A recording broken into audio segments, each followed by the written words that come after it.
SME4LABOUR Gala Dinner.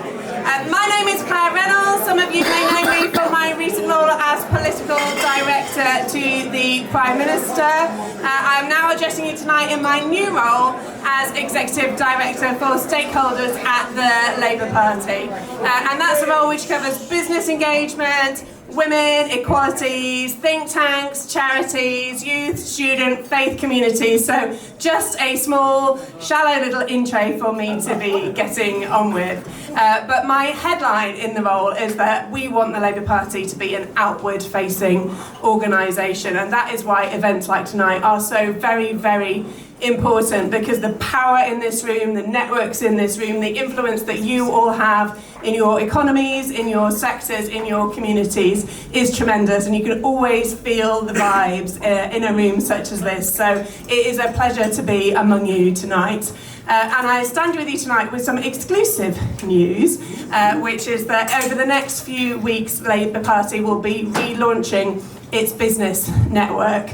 So we will be coming to you to try and make sure that we are building lasting, a breadth and depth of lasting relationships with you all and with business leaders sector by sector, to make sure that the Labour Party is learning from those of you at the coalface of industry, at the coalface of each of your sectors. And we want to make sure that those relationships are not transactional, that those relationships involve early and often engagement, to make sure that you are partners in what this historic Labour government is trying to achieve. So please do look out for more information on that. We said on our way into power that we would act in power as a proudly pro-worker and a proudly pro-business government. I am really proud that we have begun that work from the trade deals through to the employment rights bill. I'm sure our next speaker might touch on those things in a little more detail. We have put our money where our mouth is, and we know that we haven't got everything right, and that is why we're even more grateful for the continued support, friendship and wisdom of everybody in rooms like this tonight, as we attempt to put the country back on a secure, steady, hope-fuelled and purpose-fuelled setting. I am incredibly proud of the work of this Labour government. It hasn't always been easy, but I think you'll have all been assured, I hope, from Rachel's speech this morning, that the upcoming budget will be one of fairness.